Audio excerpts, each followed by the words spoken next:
Hi, Nicki, it's Ginny. Just wanted to drop you a note because obviously I know you're doing the first drive of the revised Enyaq. Just to say, look, please don't feel awkward about it at all. It's absolutely fine that you're doing it and I'm not. I'm not remotely bothered, not jealous at all. So yeah, just hope it all goes really well. Maybe not too well. Look, Enyaq, I am not going to be the other woman in this relationship, okay? One drive and one drive only. The love that Ginny Buckley has for you knows no bounds. God, this is awkward.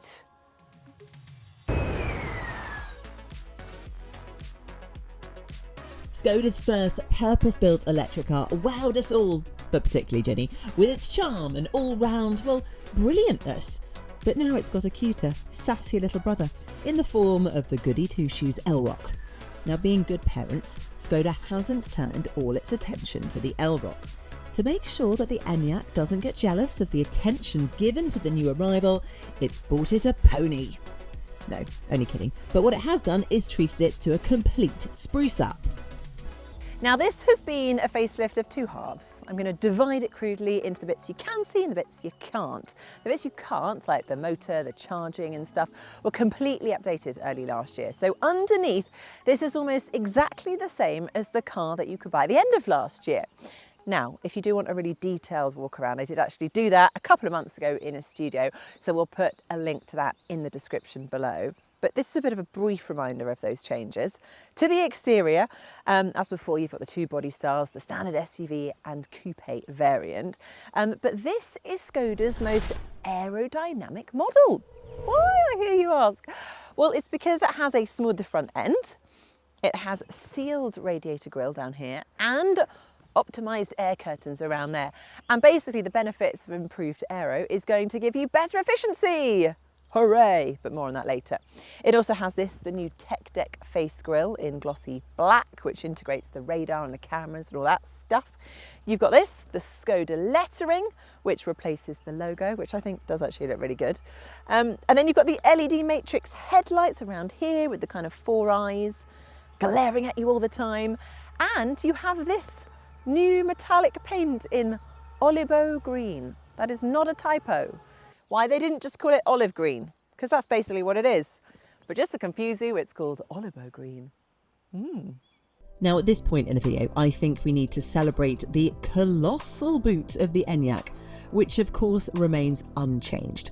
This SUV version offers 585 litres of space with the seats up and a whopping 1,710 litres with them folded, making it one of the best family SUVs out there for luggage space. You can also add a tow bar, useful for rear-mounted bike carriers, or you can tow a braked trailer of up to 1,400 kilos. And there's a ton of space in the back seats, just as there was before. Plus, there are two new high-powered USB-C ports here to keep all those devices powered up. So here we are in the interior. The first thing that jumps out is this very nice 13-inch display screen. It does everything it should. The thing I like the most about it is that there is a button here for your heated seat.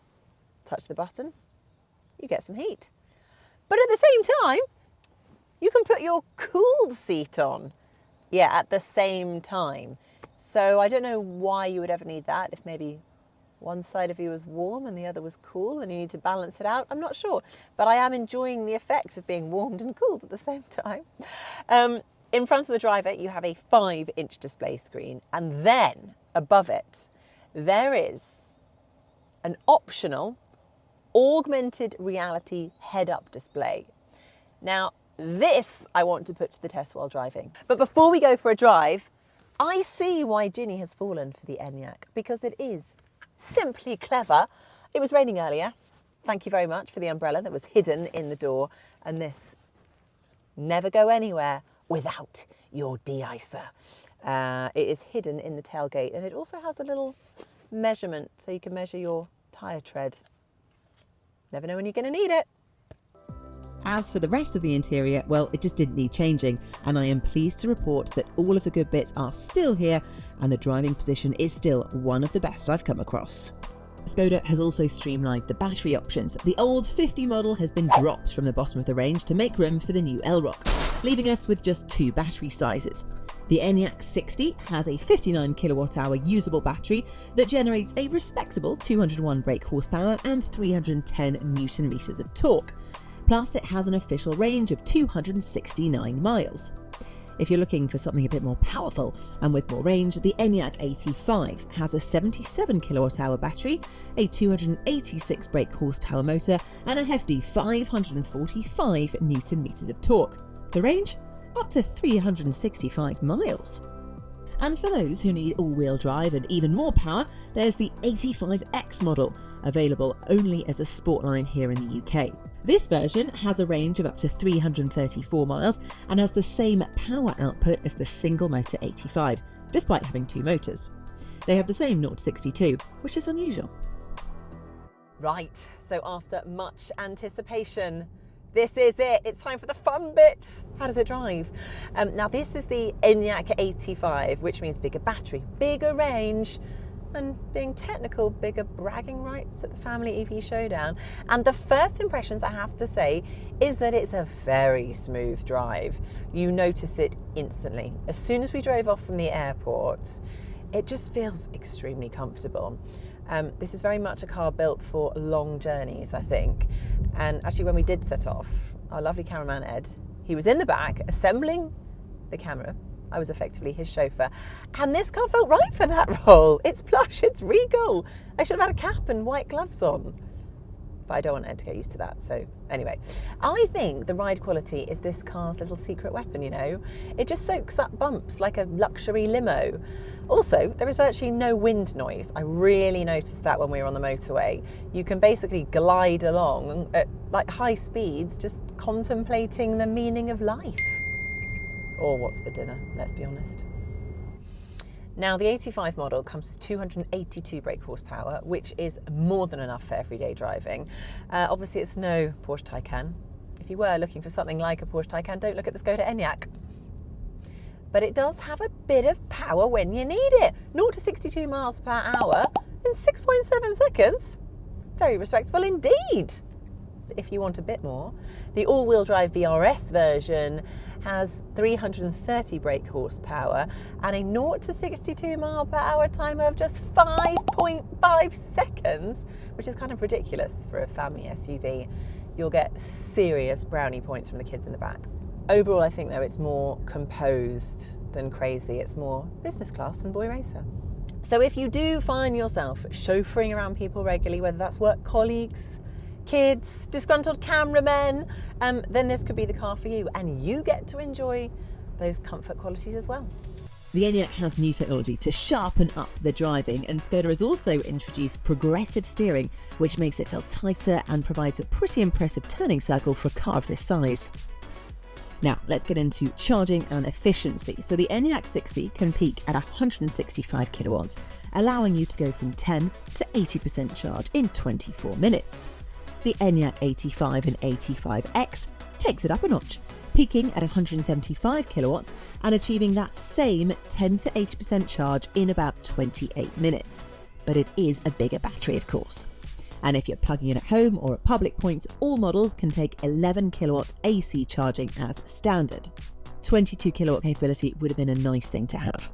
One feature I do really like is battery preconditioning. Now, this clever piece of tech heats the battery before rapid charging, resulting in a much higher charging speed. And I've tested this in the ID3 and it works brilliantly. You can even manually activate it without having to wrestle with a complicated built-in navigation system, and it tells you what charging speed you can expect to get. This video is brought to you with Andersen EV, the UK's most awarded home charge point brand of 2024, offering over 200 colour and finish options, a market-leading 7-year warranty, and a unique hidden tethered cable. Another thing worth mentioning, when driving the Enyaq, you do feel very safe because it has every driver assistance system you could possibly hope for. And you know what? I've tested them on the motorway, I've tested them on these kind of windy roads, and they all do work pretty well. Now, I was very excited about trying the augmented reality head-up display. So you have your normal head-up display, which I can see right now with my speed, how far I've got to go on my journey. Great. Above that, you have the augmented reality, which comes in every so often, giving you navigation, directions, information that you need to know about driving. Some of the signs are brilliant, like I got an exclamation mark popping up if I got a bit close to the car in front. Great. Backed off, slowed down. A little exclamation mark if I was going too fast. Great. Slowed down. The one thing that was slightly terrifying was when I was turning a corner, like taking a left or a right-hand turn, these ginormous chevrons come up and then they come out towards you and slightly block your vision of the traffic in front of you. Now, the first time this happened, I was at a roundabout and it was really confusing because my eyes wanted to focus on the chevrons coming out at me, but obviously your eyes should be focusing on the traffic in front of you. Didn't like it at all. Having driven for a few hours with it now, my eyes have kind of adjusted and got used to it. I still don't really like it. Like a simple left hand or a right hand arrow would have been great. Just the chevrons, they're too big, they come at you, and it's quite distracting. The good thing is you can switch it off. But I do like having the augmented reality there because it gives you other warnings. So yeah, that's just something to be aware of. Now, normally on a review like this, there'd be a section where I double guess UK prices and usually incur the wrath of the PR people, usually getting it wrong. But not this time, no, because not only are the prices out in the open, you can already order one right now, this afternoon if you wish.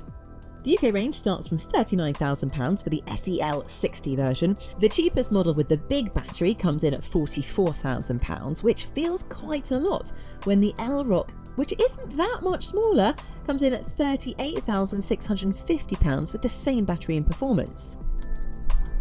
Other competition around this price bracket includes the Hyundai Ioniq 5 or the Kia EV6 if you're leaning towards a more sporty performance. The Volkswagen ID4 offers a balanced family-friendly option with some good deals around, while the Cupra Tavascan targets those looking for a sporty experience. So there we have it, the new Skoda Enyaq, tested, driven. I mean, there's a lot to love, isn't there? But I've got to say, I can't help but feel it's starting to look like quite an expensive option. Don't get me wrong, it is still a fantastic package, and if it's within your budget, then it is a great buy. But if you don't need the space, I think the L-Rock is probably going to be the better option. Probably worth test driving both of them.